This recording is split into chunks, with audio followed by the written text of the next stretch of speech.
अब जो बेटा नेक्स्ट टॉपिक हमारे पास जो है that is electron gain enthalpy. Electron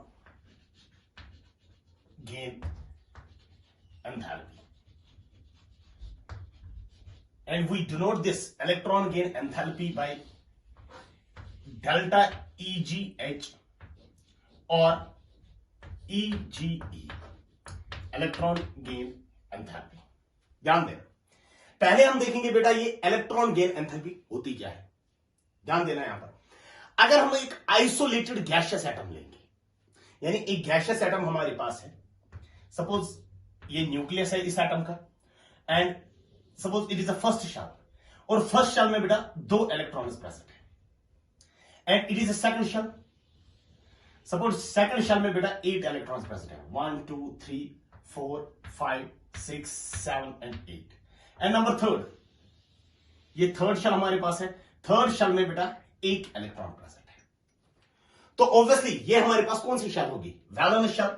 अगर हम एक एक्स्ट्रा इलेक्ट्रॉन इसमें ऐड करेंगे, जब हम इस atom, suppose it is atom A, जब इस आइसोलेटेड गैसियस एटम को हम इलेक्ट्रॉन, एक एक्स्ट्रा इलेक्ट्रॉन देंगे, it will form an anion, लेकिन उस एनायन पे सिंगल नेगेटिव चार्ज होगा, that is called as monovalent anion. Monovalent anion, monovalent anion का मतलब हुआ कि वो वाला नेगेटिवली चार्ज स्पीशीज जिसपे -1 नेगेटिव चार्ज, क्योंकि एक्स्ट्रा इलेक्ट्रॉन बेटा हम ऐड करेंगे। ध्यान देना, जब ये इलेक्ट्रॉन आ जाएगा ना टुवर्ड्स दिस एटम, इसको ये वाला न्यूक्लियस जो होगा, nucleus will attract this electron, यानी जो इनकमिंग इलेक्ट्रॉन होगा, इनकमिंग इलेक्ट्रॉन जो हम इलेक्ट्रॉन यहां से दे रहे हैं ना, इनकमिंग इलेक्ट्रॉन विल एक्सपीरियंस क्या बेटा, अट्रैक्शन। किसकी वजह से, न्यूक्लियस की वजह से, अट्रैक्शन ड्यू टू न्यूक्लियस। और इसी इलेक्ट्रॉन पे क्या होगा, इन इलेक्ट्रॉन्स की वजह से इस इलेक्ट्रॉन पे ऊपर क्या होगा, रिपल्शन, यानी इस इलेक्ट्रॉन के ऊपर 2 फोर्सेस ऑपरेट हो जाएंगे, attraction by the nucleus and repulsion by these electrons. ये इलेक्ट्रॉन्स इस इलेक्ट्रॉन को क्या करेंगे, रिपल करेंगे। ऑलरेडी बेटा आपने देखा है, due to attraction energy is released, energy is released, that is exothermic. And अगर रिपल्शन हमारे पास dominating, then the energies due to repulsion energy is absorbed, that is endothermic. अब अगर अट्रैक्शन डोमिनेटिंग है as compare to that of repulsion, अगर attraction ही dominating है, net क्या होगा, इस इलेक्ट्रॉन पे दोनों फोर्सेस ऑपरेट हो जाएंगे, अट्रैक्शन भी और रिपल्शन भी। लेकिन अगर अट्रैक्शन डोमिनेट है, then energy, obviously energy will be released, यानी net will be, energy will be released, that is exothermic। अगर रिपल्शन ही डोमिनेटिंग है, अगर रिपल्शन ही डोमिनेटिंग होगा, तो वहां पर क्या होगा, if the repulsion is dominating as compared to that of attraction, तो वहां पर क्या होगा, net will be, energy will be absorbed, therefore the process will be endothermic। यानी जो इलेक्ट्रॉन गेन एंथैल्पी होती है वो तो या तो एक्सोथर्मिक भी हो सकती है या तो एंडोथर्मिक भी हो सकती है, यानी एनर्जी रिलीज भी हो सकती है, एनर्जी एब्सॉर्ब भी हो सकती है, depending on whether attractive forces are dominating और रिपल्सिव फोर्सेस आर डोमिनेटिंग। तो अगर हम देखेंगे जो इलेक्ट्रॉन गेन एंथैल्पी को अगर हम डिफाइन करेंगे, you will write it as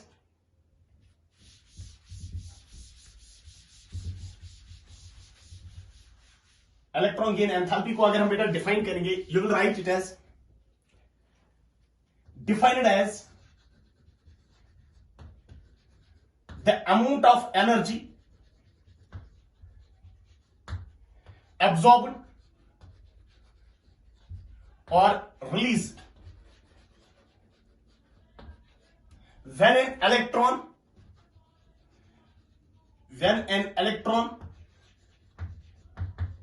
is added to the valence shell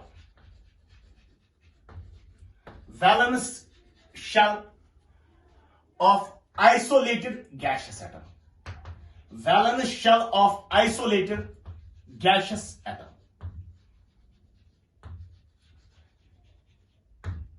यानी जो इलेक्ट्रॉन गेन एंथैल्पी होती है, it can be amount of defined as the amount of energy absorbed, amount of energy absorbed और released. या तो ये बेटा energy absorb है, या तो ये बेटा एनर्जी रिलीज होगी, या तो ये एंडोथर्मिक होगा, या तो ये एक्सोथर्मिक होगा, depending on whether attractive forces dominating है कि रिपल्सिव फोर्सेस डोमिनेटिंग है। अगर सपोज हमारे पास ए गैसेस, इसको बेटा अगर मैं इलेक्ट्रॉन ऐड कर लूंगा, it will form A negative gases and you call this enthalpy change delta EGH, that is electron gain enthalpy. अब इलेक्ट्रॉन गेन एंथैल्पी जो होगा, इट कैन बी पॉजिटिव और it can B negative. Positive होगा कब बेटा? जब repulsive forces dominate होंगे, और नेगेटिव होगा जब अट्रैक्टिव फोर्सेस डोमिनेट होंगे। This is called as first electron gain enthalpy, that is delta EGH1। दूसरा हमारे पास बेटा ए नेगेटिव गैसेस को ही अगर हम इलेक्ट्रॉन देंगे, अगर हम इस स्पीशीज को हम इलेक्ट्रॉन देंगे, it will form A2 negative gaseous. This is called as second electron gain enthalpy, delta EGH2, it is positive always. यानी first electron gain enthalpy can be positive और नेगेटिव, लेकिन जो सेकंड इलेक्ट्रॉन गेन एंथैल्पी होती है, it is always positive, that is it is always endothermic. पहली जो होगी first electron gain enthalpy, it can be endothermic और it can be exothermic, but second electron gain enthalpy is always endothermic. यानी अगर हम देखेंगे स्पीशीज हमारे पास है O नेगेटिव, एग्जांपल अगर हम O नेगेटिव गैसेस को अगर इलेक्ट्रॉन देंगे, it will form O2 negative gaseous. Obviously it is -1 से लेकर -2 तक, that it is second electron gain enthalpy. और सेकंड इलेक्ट्रॉन गेन एंथैल्पी के लिए डेल्टा EGH क्या होगा? It will be positive. यानी second electron gain enthalpy is always positive, लेकिन फर्स्ट इलेक्ट्रॉन गेन एंथैल्पी जो होती है, या तो वो बेटा पॉजिटिव भी हो सकती है, या तो वो नेगेटिव भी हो सकती है। ज्यादातर बेटा वो नेगेटिव होता है। अब पॉजिटिव कहां पर होता है, ध्यान देना बेटा, यहां पर नोट करके लिख लेना।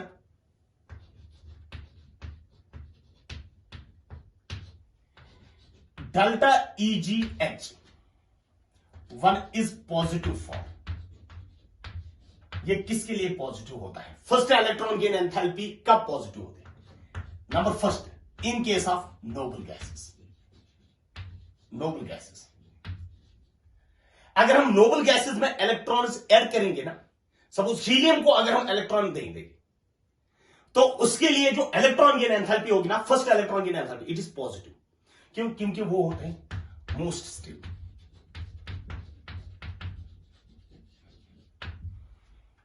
Number second, group second elements.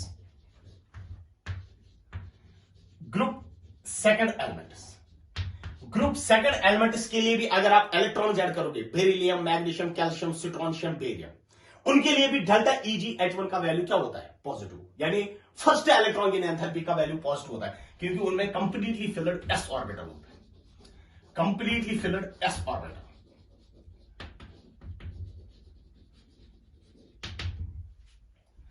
Next बेटा, नंबर थर्ड, अगर हम नाइट्रोजन की बात करेंगे, नाइट्रोजन की भी इलेक्ट्रॉन गेन एंथैल्पी क्या होती है? पॉजिटिव, मगर फर्स्ट इलेक्ट्रॉन गेन एंथैल्पी, क्योंकि इसके लिए क्या होती है? Half filled subshell, half filled configuration.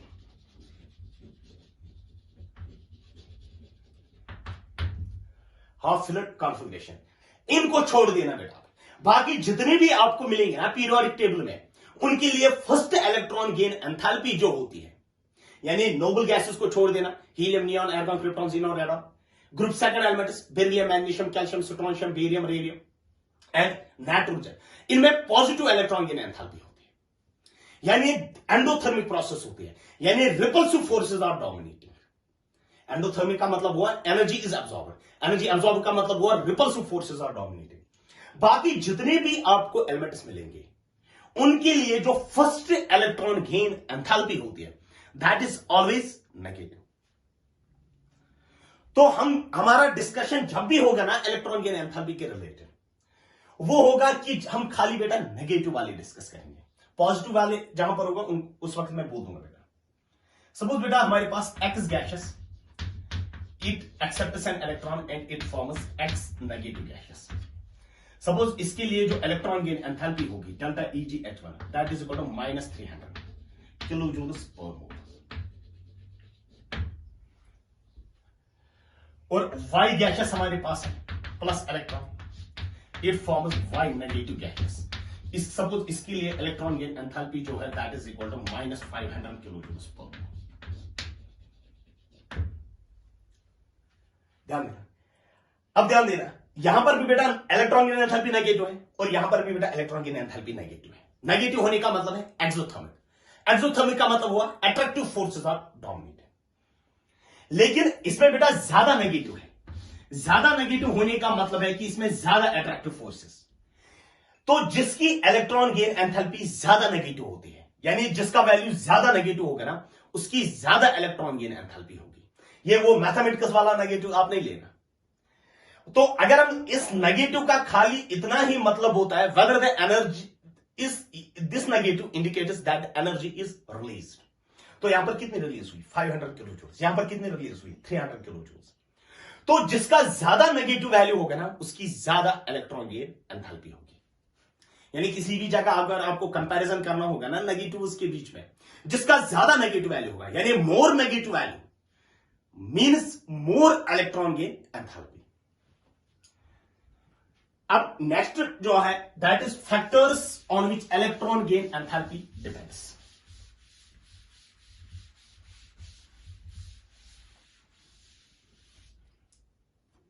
Factors on which electron gain enthalpy depends, on which delta EgH depends. Electron gain enthalpy किन फैक्टर्स पे बेटा डिपेंड करता है? Number first is electron gain enthalpy is inversely proportional to size. जिसका size कम होगा उसकी electron gain enthalpy क्या होगी? ज्यादा, क्योंकि इलेक्ट्रॉन गेन एंथैल्पी और साइज के बीच में कौन सा रिलेशन है? इनवर्स। साइज कम, इलेक्ट्रॉन गेन एंथैल्पी ज्यादा, साइज ज्यादा, इलेक्ट्रॉन गेन एंथैल्पी कम। Number second, electron gain enthalpy is directly proportional to Z effective. जितना Z इफेक्टिव ज्यादा होगा, डायरेक्ट रिलेशन है ना, इसका वैल्यू भी ज्यादा, डेल्टा EgH का वैल्यू ज्यादा, Z इफेक्टिव का वैल्यू कम, इलेक्ट्रॉन गेन एंथैल्पी का वैल्यू कम। Number third, delta EgH is inversely proportional to sigma. यानी डेल्टा EgH और सिग्मा के बीच में कौन सा रिलेशन है? इनवर्स। सिग्मा का वैल्यू ज्यादा, डेल्टा EgH का वैल्यू कम, सिग्मा का वैल्यू कम, डेल्टा EgH का वैल्यू ज्यादा। नंबर फोर्थ, जो हाफ फिल्ड होते हैं और कंप्लीटली फिल्ड जो होते हैं, half filled and completely filled subshells have less electron gain enthalpy।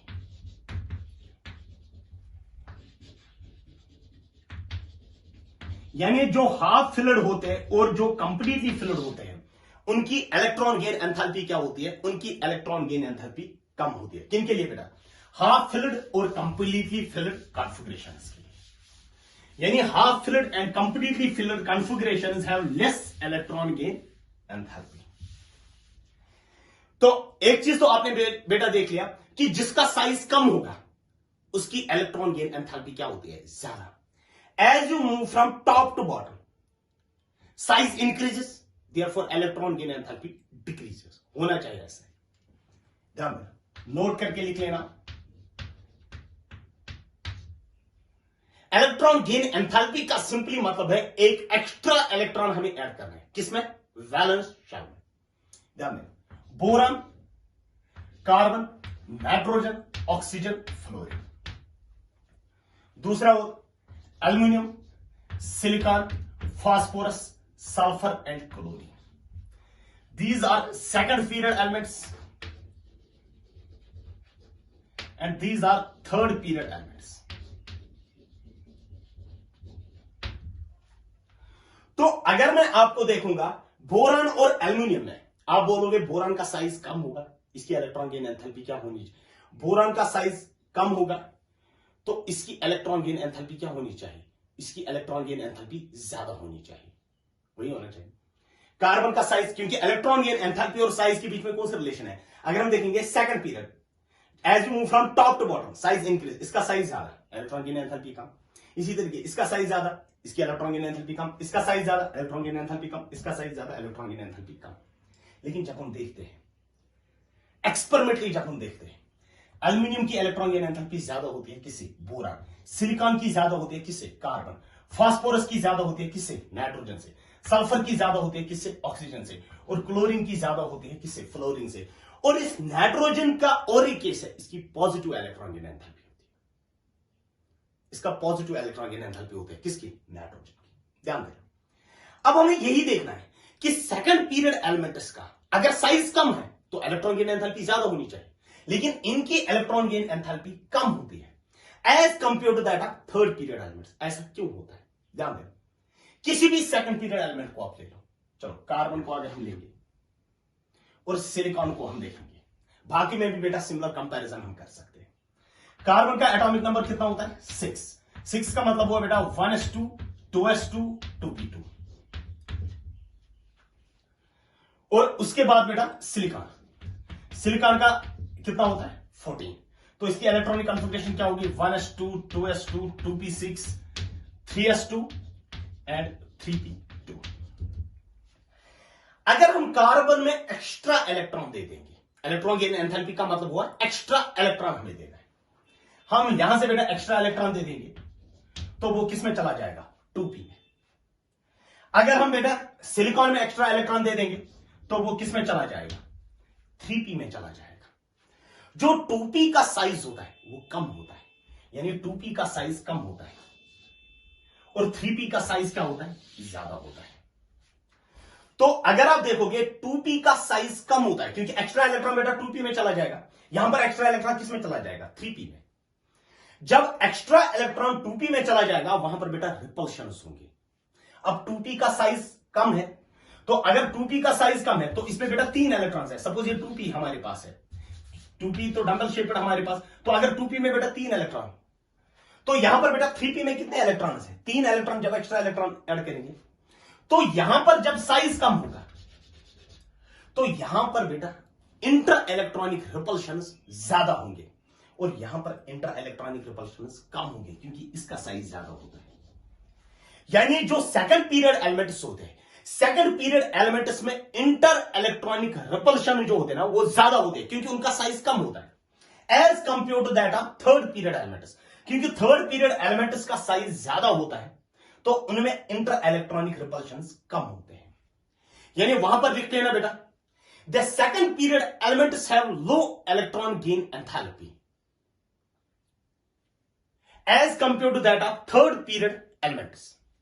Reason लिख लेना, this is due to greater inter electronic repulsions in the second period elements. यानी सेकंड पीरियड एलिमेंट्स में ज्यादा इंटर इलेक्ट्रॉनिक रिपल्शंस होते हैं। यानी boron की क्यों है, एल्यूमिनियम की क्यों है ज्यादा as compare to boron? Boron की कम है, क्यों? क्योंकि इसमें इंटर इलेक्ट्रॉनिक रिपल्शन ज्यादा है। नाइट्रोजन की कम है एज कंपेयर टू फास्फोरस, क्योंकि नाइट्रोजन में इंटर इलेक्ट्रॉनिक रिपल्शन ज्यादा होते हैं।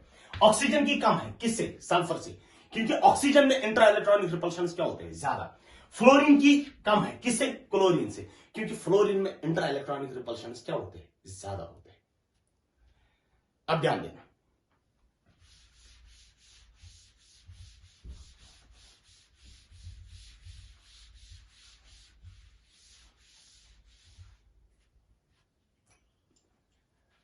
अब ध्यान देना बेटा, अगर हम ग्रुप 13 की बात करेंगे, ग्रुप 13 का कौन कौन सा एलिमेंट हमारे पास है? Boron, aluminium, gallium, indium and thorium.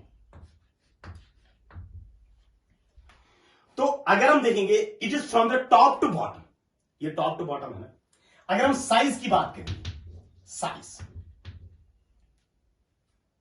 Size का ऑर्डर अगर हम देखेंगे, बोरान, फिर गैलियम, फिर एल्यूमिनियम, फिर इंडियम एंड फिर थेरियम। यानी ये साइज का ऑर्डर, एटॉमिक साइज में बेटा आपने देख लिया है। तो electron gain enthalpy delta EgH1 का वैल्यू क्या होगा, क्योंकि जिसका साइज कम उसकी इलेक्ट्रॉन गेन एंथैल्पी क्या होनी चाहिए, ज्यादा। तो boron greater than gallium, greater than aluminium, greater than indium and greater than thallium. लेकिन जब आप देखते हो इस बोरान की इलेक्ट्रॉन गेन एंथैल्पी कम होती है, किससे, एल्यूमिनियम से, ध्यान देना। तो ये रॉन्ग ऑर्डर है। वो तो हमने ऑलरेडी देखा कि बोरान की क्यों कम होती है एज कंपेयर टू, क्योंकि बोरान में इंटर इलेक्ट्रॉनिक रिपल्शन क्या होते हैं, ज्यादा। तो बोरान की जो हकीकत में पोजीशन होती है ना, ये वाली होती है। यानी जो एक्चुअल डेल्टा EgH1 का जो ऑर्डर होगा, that is gallium is greater then aluminium is greater then indium is greater then boron is greater then thallium. ये इसका करेक्ट ऑर्डर। और एक चीज याद रख लेना बेटा, जैसे नॉर्मल ट्रेंड्स हम साइज में देखते हैं ना, as you move from top to bottom size increases, और इसी तरीके से जैसे आपने आयनिक रेडियस में देखा होगा, जैसे आपने आयोनाइजेशन एंथैल्पी में देख लिया, एक प्रॉपर्टी हमारे पास है इलेक्ट्रॉन गेन एंथैल्पी, जिसमें आपको सारे ट्रेंड्स बेटा याद रखनी है। यानी ये वाली ट्रेंड बेटा आपको याद रखनी है। अब याद कैसे रखनी है वो तो मैंने बेटा ऑलरेडी सिखाया, ऐसे तो आपको याद नहीं रहेगा। अब इस तरीके से बेटा इसको याद रख लेना, क्योंकि इसमें कोई भी ट्रेंड बेटा नॉर्मल ट्रेंड नहीं होते। अब ध्यान देना, यानी हर किसी, चाहे ग्रुप 13, ग्रुप 14, 15, 16, 17, 18, आपको बेटा हर किसी का याद रखना है बेटा इलेक्ट्रॉन गेन एंथैल्पी की ट्रेंड। कैसे, क्योंकि it does not follow the normal trend. जैसे आप बोलते हो as you move from top to bottom size increases, carbon, silicon, germanium, tin, lead, आप बोलोगे लेड का साइज सबसे ज्यादा और कार्बन का सबसे कम। वैसे आप नहीं बोल सकते हो इन case of electron gain enthalpy. इसमें बेटा आपको याद रखने हैं बेटा टर्म्स।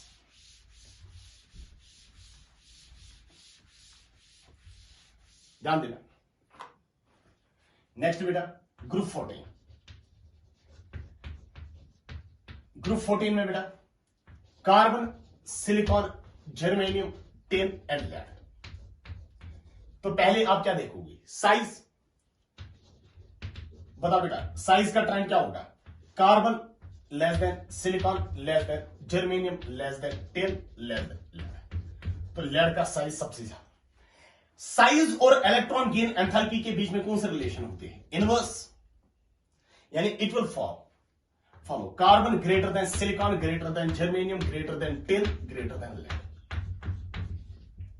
लेकिन आपको बेटा एक चीज पता है, सिलिकॉन का ज्यादा होता है किससे, कार्बन से। कार्बन ये वाली पोजीशन आप पे करेगा, यानी ये रॉन्ग ऑर्डर हमारे पास है। हकीकत में ऑर्डर क्या हमारे पास है डेल्टा EgH1 का, that is silicon is greater than carbon is greater than germanium is greater than tin is greater than lead.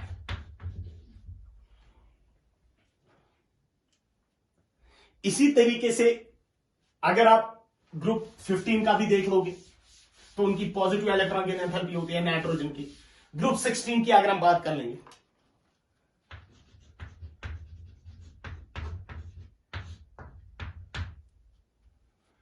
Oxygen, sulphur, selenium, tellurium and polonium, यही है ना। अब बता बेटा पहले साइज का ऑर्डर बता। Oxygen less than sulphur less than selenium less than tellurium less than polonium.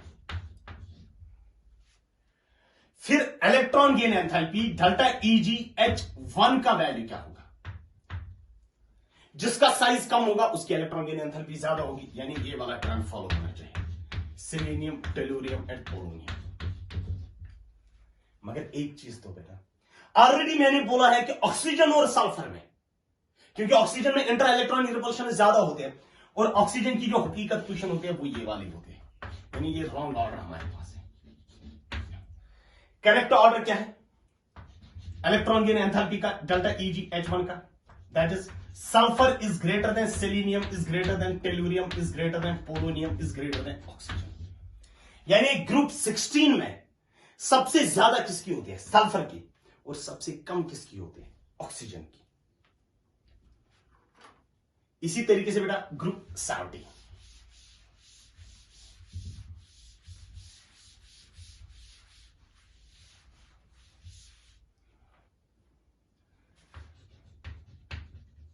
Group 70, fluorine, chlorine, bromine, iodine and एस्टेटिन। ध्यान देना, तो साइज का देख लो बेटा, fluorine less than chlorine less than bromine less than iodine less than एस्टेटिन। फिर delta EgH1 का value क्या होगा, इलेक्ट्रॉन गेन एंथैल्पी का वैल्यू क्या होगा, इट विल बी, जिसका साइज कम उसकी इलेक्ट्रॉन गेन एंथैल्पी ज्यादा, fluorine greater than chlorine greater than bromine greater than iodine greater than एस्टेटिन। लेकिन ये रॉन्ग ऑर्डर है, क्योंकि आपने ऑलरेडी देखा है कि क्लोरीन और फ्लोरीन में इंटर इलेक्ट्रॉनिक रिपल्शन ज्यादा होते हैं, उसकी इलेक्ट्रॉन गेन एंथैल्पी क्या होती है, कम। यानी फ्लोरीन की अगर आप देखोगे ये वाली पोजीशन होती है। फिर करेक्ट बेटा जो डेल्टा EgH1 का वैल्यू होगा, that is chlorine greater than fluorine greater than bromine greater than iodine greater than एस्टेटिन। ये होगा बेटा इलेक्ट्रॉन गेन एंथैल्पी का ऑर्डर। और बेटा ये इंपॉर्टेंट है ग्रुप 17 का ऑर्डर, ये याद रख लेना बेटा।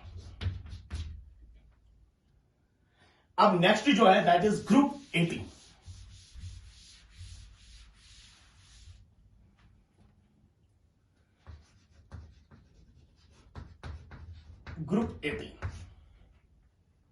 ग्रुप 18 में बेटा helium, neon, argon, krypton, xenon and radon all have positive electron gain enthalpy, all have positive electron gain enthalpy।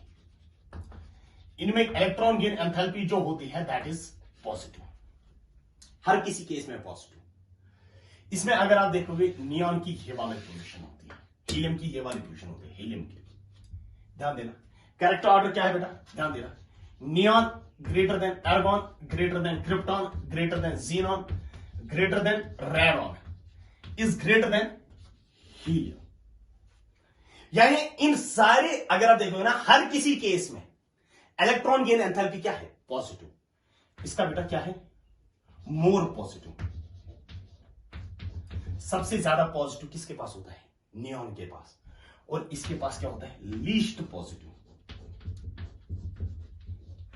यानी इनमें बेटा repulsion forces are dominating in case of noble gas. वो तो ऑलरेडी हमने बोला था कि इनकी इलेक्ट्रॉन गेन एंथैल्पी जो होती है डेल्टा EgH1 इनमें पॉजिटिव होता है, लेकिन ज्यादा पॉजिटिव किसके पास है, नियॉन के पास। यानी वहां पर रिपल्शन ज्यादा होते हैं as compare to that of helium. Helium की रिपल्शन, तो सबसे ज्यादा जो पॉजिटिव इलेक्ट्रॉन गेन एंथैल्पी होते हैं ना वो नियॉन की होती है, और सबसे कम जो होती है ना वो किसके पास होती है, हीलियम की होती है, यानी लीस्ट पॉजिटिव। यानी यहां पर रिपल्शन ज्यादा होते हैं और यहां पर रिपल्शन क्या होते हैं, कम। तो ये था किसके रिलेटिव बेटा, ग्रुप 18 के रिलेटिव। अब पीरियड्स की अगर हम बात कर लेंगे, period first and period second.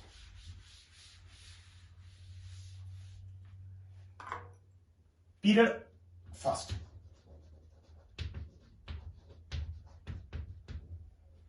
Hydrogen and helium, वही है। हाइड्रोजन की इलेक्ट्रॉन गेन एंथैल्पी नेगेटिव होती है और इसकी पॉजिटिव, यानी नेगेटिव तो इसकी इलेक्ट्रॉन गेन एंथैल्पी ज्यादा होती है। हाइड्रोजन की इलेक्ट्रॉन गेन एंथैल्पी ज्यादा होती है क्योंकि इसका नेगेटिव होता है और इसका क्या होता है, पॉजिटिव। हाइड्रोजन की इलेक्ट्रॉन गेन एंथैल्पी ज्यादा होती है क्योंकि इसमें एक्सोथर्मिक होता है, अट्रैक्टिव फोर्स आर डोमिनेट, और हीलियम में क्या होता है, पॉजिटिव होता है, repulsive force are dominate. Period second की अगर हम बात करेंगे, पीरियड सेकंड कौन कौन सा element, lithium, beryllium, boron, carbon, nitrogen, oxygen, fluorine and neon. Electron gain enthalpy की अगर हम बात करेंगे, जो बेरिलियम होता है, बेरिलियम की इलेक्ट्रॉन गेन एंथैल्पी पॉजिटिव होती है, ग्रुप सेकंड है। नाइट्रोजन की भी पॉजिटिव होती है और नियॉन की भी पॉजिटिव होती है। बाकी जितने भी एलिमेंट्स हैं, लिथियम होता है, बोरान हमारे पास है, कार्बन हमारे पास है, ऑक्सीजन हमारे पास एंड फ्लोरीन, इनमें नेगेटिव इलेक्ट्रॉन गेन एंथैल्पी होती है, नेगेटिव डेल्टा EgH होता है, नेगेटिव इलेक्ट्रॉन गेन एंथैल्पी। और फिर कौन कौन सा बचता है, बेरिलियम, नाइट्रोजन एंड नियॉन, इनकी इलेक्ट्रॉन गेन एंथैल्पी क्या होती है? Positive delta EgH। हम नेगेटिव वालों का अलग से कंपैरिजन करेंगे और पॉजिटिव वालों का अलग से कंपैरिजन करेंगे।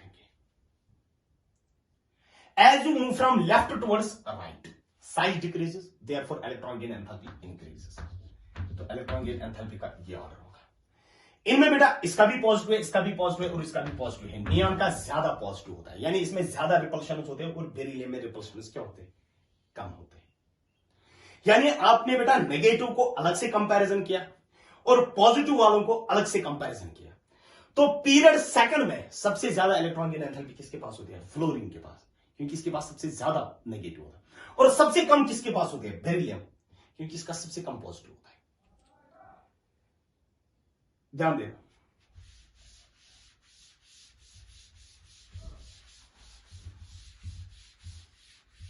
तो बेटा ये किसके रिलेटेड हमारे पास था? That is electron gain enthalpy. अब जो नेक्स्ट है that is electronegativity. Number 5th periodic property, electronegativity, EN से डिनोट करते हैं।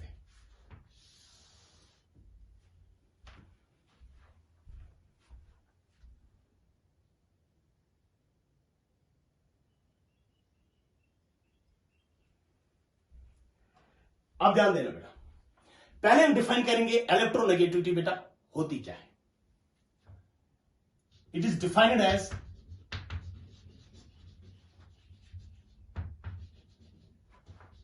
as the tendency of an atom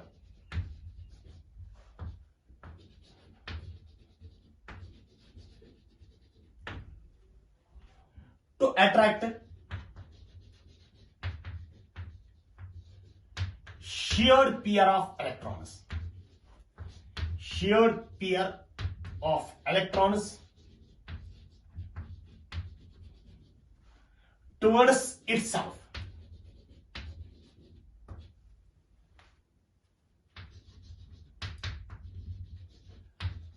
in a covalent bond। जो इलेक्ट्रोनेगेटिविटी होती है, इलेक्ट्रोनेगेटिविटी होती क्या है? Tendency of an atom to attract shared pair of electrons towards itself in a covalent bond. ध्यान दें, यानी अगर हम देखेंगे इलेक्ट्रोनेगेटिविटी जो होती है ना, ये किसके साथ डील करता है बेटा? शेयर्ड पेयर ऑफ इलेक्ट्रॉन्स के साथ। और इलेक्ट्रॉन गेन एंथैल्पी किसके साथ डील करता था? एक आइसोलेटेड गैसियस एटम के साथ।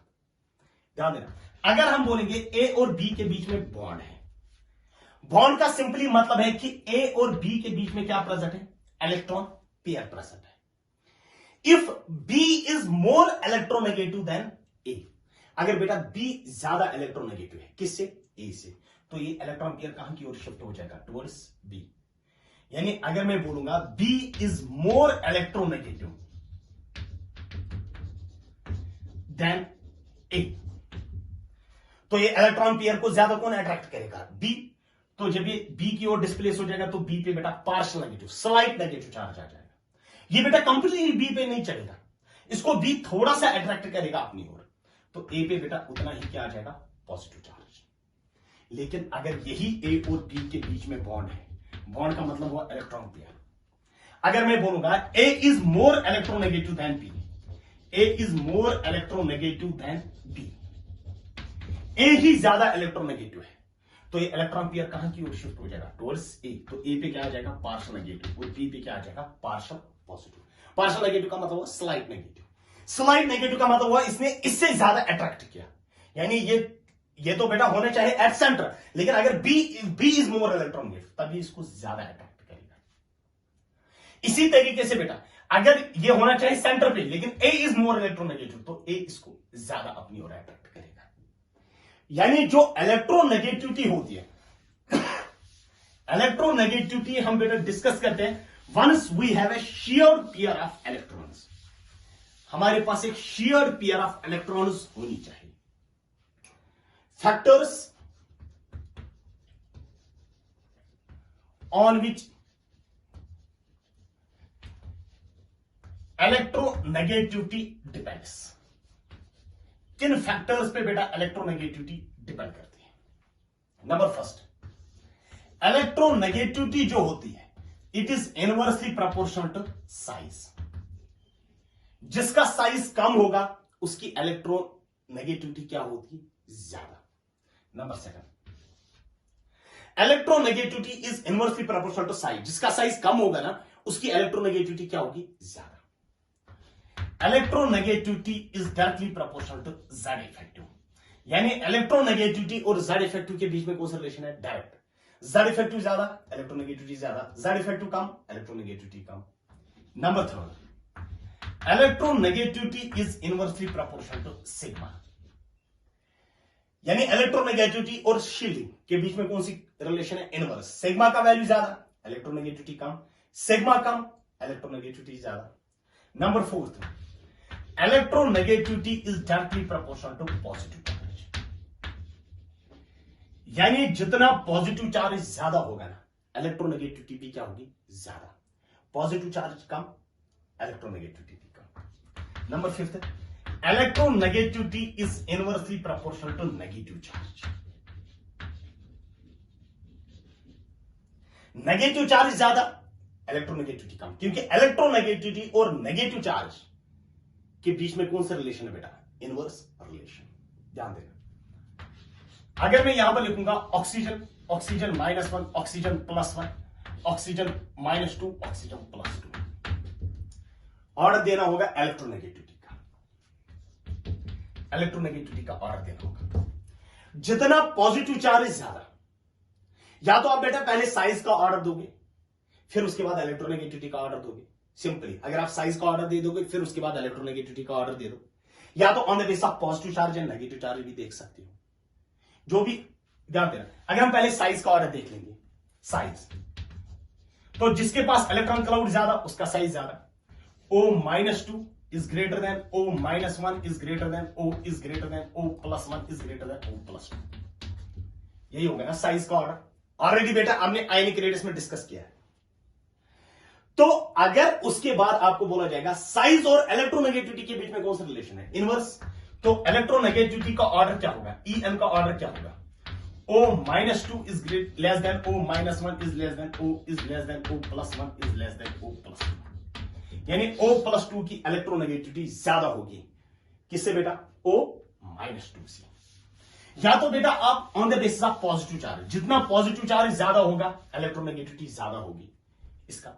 जिसका नेगेटिव चार्ज ज्यादा होगा इलेक्ट्रोनेगेटिविटी कम, इसकी सबसे कम। वही हमने देख लिया। यानी जब भी आपके पास इलेक्ट्रोनेगेटिविटी, या तो बेटा on the basis of size आप ऑर्डर दे दोगे, या तो बेटा on the basis of Sidhi positive charge है नेगेटिव चार्ज, जो भी बेटा आपको ठीक लगेगा। नेक्स्ट जो है that is variation of electronegativity in the periodic table. Variation of electronegativity in the periodic table. How electronegativity varies in the periodic table. Left to right अगर हम देखेंगे, left to right, electronegativity increases. Electronegativity increases as you move from left towards right. दूसरा है बेटा top to bottom. जब हम top to bottom जा रहे हैं, top to bottom electronegativity decreases. As you move from top to bottom electronegativity decreases. Left to right क्या हो रहा है? इलेक्ट्रोनेगेटिविटी इंक्रीज हो रहा है। एंड टॉप टू बॉटम क्या हो रहा है? Electronegativity decreases. अब ध्यान देना, scales of electronegativity, scales of electronegativity.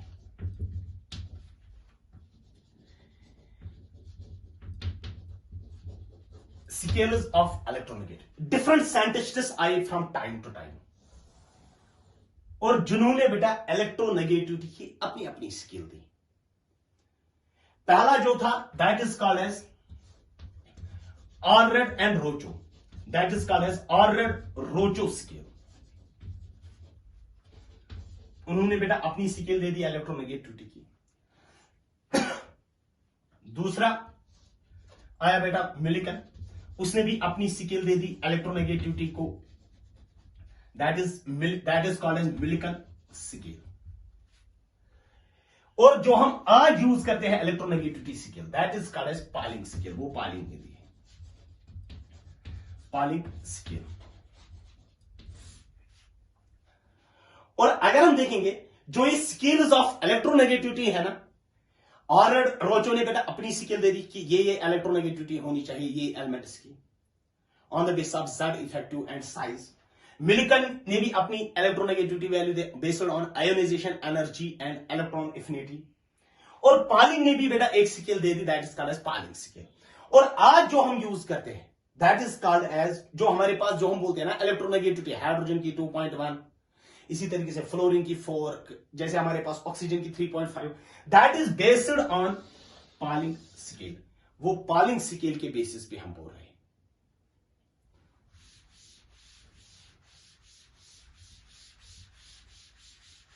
यानी हमें जो डिस्कस करनी होगी ना, that is called as a Pauling scale. हम पॉलिंग स्केल बेटा डिस्कस करेंगे। पॉलिंग स्केल,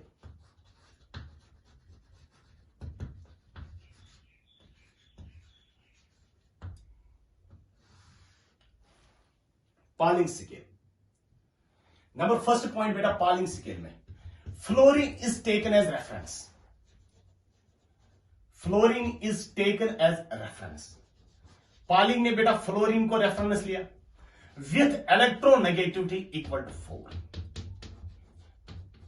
उसने उसकी इलेक्ट्रोनेगेटिविटी कितनी ले ली? 4। खुद ही एज्यूम किया कि फ्लोरीन की इलेक्ट्रोनेगेटिविटी 4 के बराबर होनी चाहिए, क्योंकि ये रेफरेंस लिया उसने। Number second, it is based on bond dissociation energy. Based on bond dissociation energy. ये बॉन्ड डिसोसिएशन के बेसिस पे ध्यान देना। सपोज ये हमारे पास कोई होमोन्यूक्लियर डायटोमिक मॉलिक्यूल है, दैट इज A2, A और A के बीच में बॉन्ड है।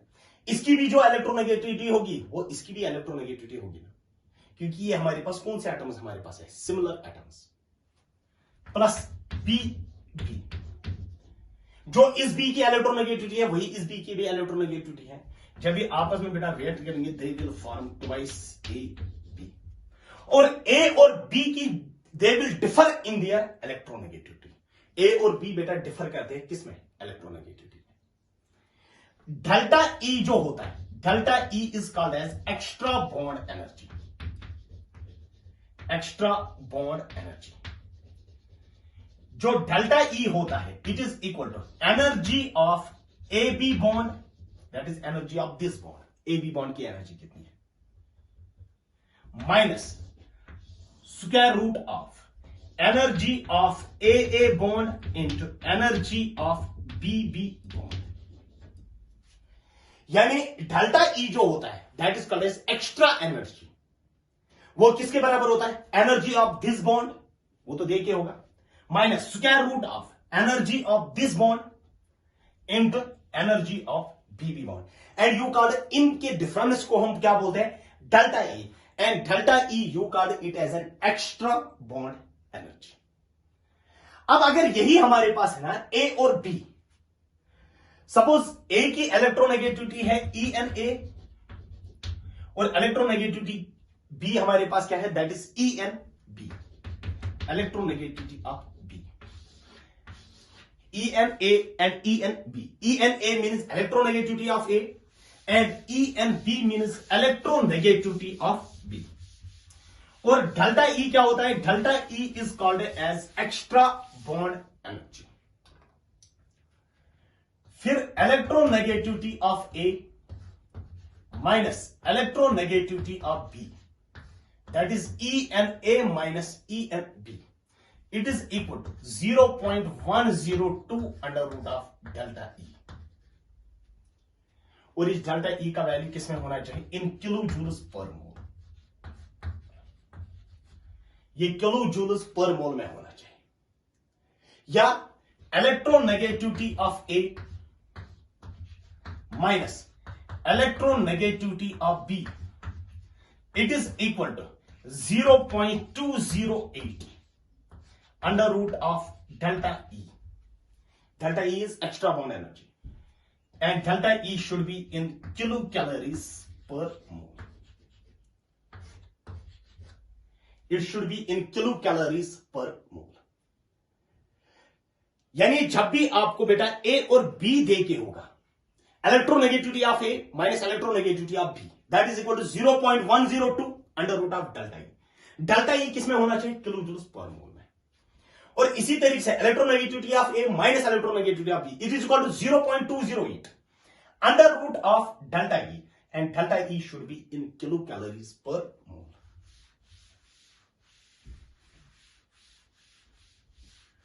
तो ये कौन सी स्केल थी बेटा? That is called as Pauling scale.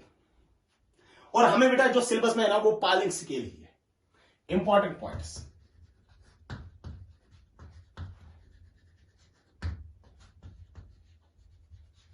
important points. Number first point, electronegativity according to Millikan. Electronegativity according to which scale? Millikan scale is equal to 2.8 into electronegativity according to Pauling. जो polling scale के basis पे आपको electronegativity मिलेगी 2.8 into electronegativity according to Pauling. That will give you the electronegativity according to which scale? Millikan scale. और ये scale भी बेटा अपनी वक्त करेक्ट थी. अब आज ज्यादातर हम कौन सी यूज करते हैं बेटा? That is called as Pauling scale. दूसरी, electronegativity according to Millikan is equal to electronegativity according to Orred-Rochow plus 0.744. Electronegativity according to Millikan is equal to electronegativity according to Orred-Rochow plus 0.744. Left hand side दोनों side से बराबर है, तो आप right hand side को equate कर सकते हो, यानी पॉलिंग और Orred-Rochow को आप इक्वेट कर सकते हो. ठीक है. Number third point, electronegativity of noble gases. Noble gases is equal to 0. Noble gases की इलेक्ट्रोनेगेटिविटी बेटा किसके बराबर होती है? 0 के बराबर. ध्यान देना, अगर आप इलेक्ट्रोनेगेटिविटी के वैल्यूज की हम बात करेंगे, यंसाती से इलेक्ट्रोनेगेटिविटी हम वैल्यू आसिलत दिया, तो आपके पास ध्यान देना बेटा कौन कौन सा एलिमेंट है? Lithium, beryllium, boron, carbon, nitrogen, oxygen, fluorine. फिर इसी तरीके से sodium, magnesium, aluminium, silicon, phosphorus, sulphur and chlorine. ध्यान देना, अगर आप इलेक्ट्रोनेगेटिविटी देखोगे अकॉर्डिंग टू पॉलिंग स्केल, किसका क्या वैल्यू, क्योंकि ज्यादातर बेटा जो कंपाउंड्स होते हैं ना वो यही वाले एलिमेंट्स बनाते हैं. मेजॉरिटी 90% ऑफ द कंपाउंड जो आपके मतलब क्लास 11th में या क्लास 12th में बेटा आपके पास है, वो तो यही वाले एलिमेंट्स बनाते हैं. ध्यान देना, लिथियम की इलेक्ट्रोनेगेटिविटी बेटा 1 के बराबर होती है, 1.0. 0.5 इंक्रीज करना है. As you move from lithium to fluorine, आपको कंटिन्यूअसली 0.5 इंक्रीज करना है. तो इसका कितना मिलेगा? 1.5. 0.5 इंक्रीज करो तो कितना आ जाएगा? 2. 0.5 इंक्रीज करो 2.5. 0.5 3. 0.5 3.5 और फ्लोरीन का 4. और जब आप उसके बाद देखोगे ना, तो ये था लिथियम अप टू फ्लोरीन. जब आप फ्लोरीन से जाओगे ना, तो आपने लिथियम से फ्लोरीन तक बेटा कितना इंक्रीज किया? आपने 0.5 कंटिन्यूअसली इंक्रीज किया, 4 तक आ गए. अब बेटा 1 डिक्रीज कर लो. अब यहां तक, यहां से लेकर यहां तक इंक्रीज हुआ ना, अब तो बेटा डिक्रीज करना है, लेकिन 1 डिक्रीज करना है. कितना आ जाएगा? 3. क्लोरीन की इलेक्ट्रोनेगेटिविटी कितनी है? 3. अब 0.5 इंक्रीज कर लो तो कितना आ जाएगा? 2.5. पहले कितना डिक्रीज किया? 1. फिर कितना? 0.5. अब 0.4 डिक्रीज कर लो, इसका कितना आ जाएगा? 2.1. फिर उसके बाद बेटा 0.3 कंटिन्यूअसली बेटा डिक्रीज कर लेना। ध्यान देना, लिथियम से लेकर फ्लोरीन तक आपने बेटा 0.5 कंटिन्यूअसली इंक्रीज किया तो 4 पे आ गए। फ्लोरीन से जब क्लोरीन पे आ गए तो 0.1 डिक्रीज किया, 1 डिक्रीज किया तो 3 आ गया। फिर उसके बाद 0.5, फिर उसके बाद 0.4, अब 0.3 कंटिन्यूअसली, 1.8, 1.5, 1.2 एंड 0.9। ये इलेक्ट्रोनेगेटिविटी कहा जाता है। तो अगर आप देखोगे जो फास्फोरस होता है, फास्फोरस और यहां पर हाइड्रोजन होता है, हाइड्रोजन और फास्फोरस का सेम होता है 2.1, 2.1 इसका भी और 2.1, असल में इसका 2.18 होता है और इसका 2.10 होता है, लेकिन 2.1 यहां पर भी और यहां पर भी कितना वैल्यू 2.1। तो लिथियम से लेकर फ्लोरीन तक आपने बेटा कंटिन्यूअसली 0.5 इंक्रीज किया। फ्लोरीन से क्लोरीन तक 1 डिक्रीज, फिर 0.5 डिक्रीज, फिर 0.4 डिक्रीज, फिर 0.3, 0.3, 0.3, 0.3। ठीक है, this is the electronegativity of some of the elements.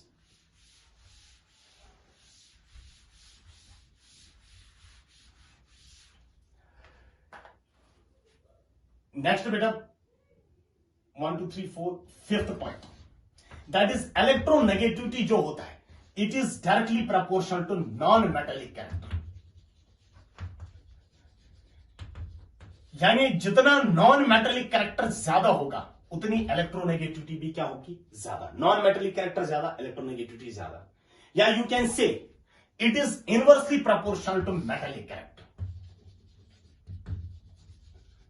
Metallic character और electronegativity is inversely proportional to metallic character. यानी इलेक्ट्रोनेगेटिविटी ज्यादा, मेटेलिक कैरेक्टर कम, इलेक्ट्रोनेगेटिविटी कम, मेटेलिक कैरेक्टर क्या होगा, ज्यादा। ध्यान देना, अगर ए और बी के बीच में बॉन्ड है, कोई भी bond, no bond is 100% covalent और 100% आयनिक।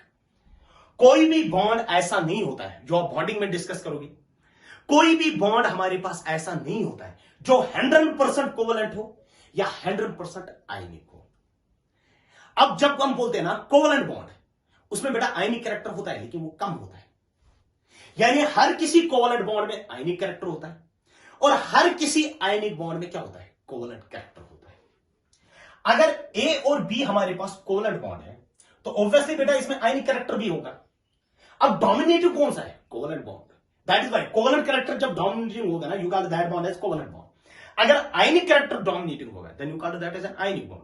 वरना कोई भी बॉन्ड, नो बॉन्ड, याद रख लेना बेटा इस बात को, नो बॉन्ड इज 100% आयनिक और 100% कोवलेंट। आयनिक बॉन्ड में कोवलेंट कैरेक्टर होता है और कोवलेंट बॉन्ड में आयनिक कैरेक्टर होता है। अगर हम बोल रहे हैं ना ए और बी के बीच में बॉन्ड है, suppose it is a covalent bond, तो इसमें कोवलेंट कैरेक्टर डोमिनेटिंग है, तो इसमें आयनिक कैरेक्टर होगा ना। अगर मैं बोलूंगा delta E N, delta E N means difference in electronegativity, that is electronegativity of A minus electronegativity of B. Electronegativity of A minus electronegativity of B, that is called as delta E N. अगर इस covalent bond में आपको देखना होगा number 6 point, percentage ionic character, percent ionic character. अगर आपको बेटा percent ionic character देखना होगा, that is equal to 16 delta E N. Delta E N means electron, लेकिन ये मॉड हमारे पास है। मॉड का मतलब हुआ कि विदाउट साइन आपको फिर लेना है। Delta E N that is electronegativity of A minus electronegativity of B plus 3.5 delta E N का स्क्वायर। यानी this will give you the, अगर आपको इसकी भी इलेक्ट्रोनेगेटिविटी पता है, इसकी भी इलेक्ट्रोनेगेटिविटी अगर पता है, सपोज ये है हमारे पास हाइड्रोजन और क्लोरीन, हाइड्रोजन का 2.1 और क्लोरीन का 3, तो डेल्टा ई एन पता चलेगा। तो delta E N will be equal to कितना, 0.9। तो 16 इंटू 0.9 प्लस 3.5 इंटू 0.9 का स्क्वायर, तो सीधी आपको क्या मिलेगा बेटा, percentage ionic character.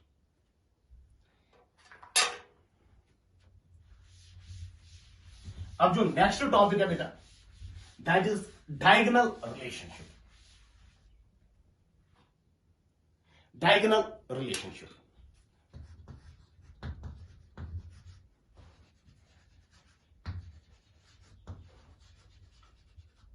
Diagonal relationship. ध्यान देना, अगर मैं लिखूंगा लिथियम, बेरिलियम, बोरान, कार्बन, फिर उसके बाद sodium, magnesium, aluminium and silicon, ये हमारे पास ग्रुप सेकंड और ये हमारे पास ग्रुप थर्ड।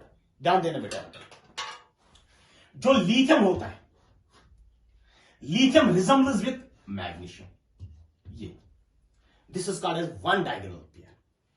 दूसरा बेटा जो हमारे पास है that is beryllium, beryllium resembles with aluminium, ये हमारे पास और एक डायगोनल पेयर, यानी ये इसका डायगोनल एलिमेंट है ना, यानी lithium resembles with magnesium, beryllium resembles with aluminium, और जो बोरान हमारे पास होता है, बोरान रिजेंबल्स विथ सिलिकॉन, ये हमारे पास थर्ड डायगोनल पेयर है।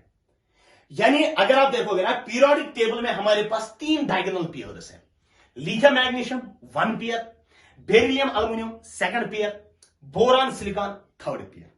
अब ये क्यों रिजेंबल करते हैं? Why lithium resembles with magnesium, why beryllium resembles with aluminium and why boron resembles with silicon, यानी cause for diagonal relationship.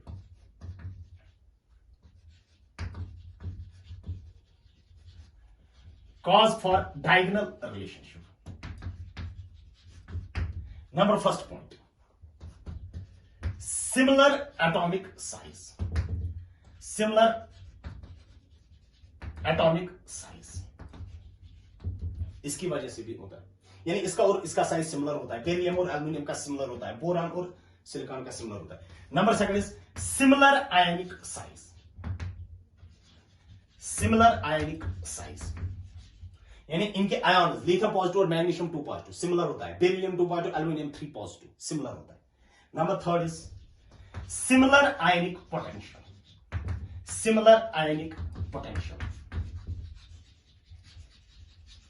Similar ionic potential. अब इसमें बेटा और एक टर्म जो आई that is called as ionic potential, जो आपको नहीं पता है, लिख लेना बेटा वहां पर आयनिक पोटेंशियल होता क्या है। आयनिक पोटेंशियल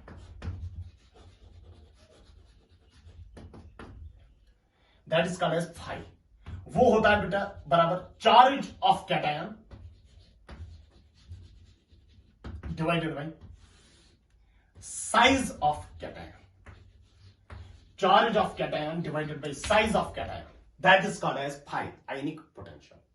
ध्यान देना, डायगोनल रिलेशनशिप अगर आप देखोगे पीरियोडिक टेबल में 3 डायगोनल पेयर्स है, lithium magnesium, beryllium aluminium and boron silicon. अब ये क्यों है बेटा डायगोनल रिलेशनशिप, यानी why lithium resembles with magnesium, why beryllium resembles with aluminium and why boron resembles with silicon, that is cause for diagonal relationship. 3 reason है बेटा, इनका atomic size भी सिमिलर होता है, इनका आयनिक साइज भी सिमिलर होता है, और इनका होता है similar ionic potential. Similar ionic potential क्या होता है? Charge of cation divided by size of cation. तो इसी के साथ बेटा जो पीरियोडिक क्लासिफिकेशन हमारे पास है वो कंप्लीट होता है। तो जितने भी क्वेश्चंस होंगे बेटा टेक्स्ट बुक पे वो सारे क्वेश्चंस आप सॉल्व कर लेना। इंशाल्लाह जो हमारा नेक्स्ट लेक्चर उसमें मैं नया चैप्टर स्टार्ट करने जा रहा हूं।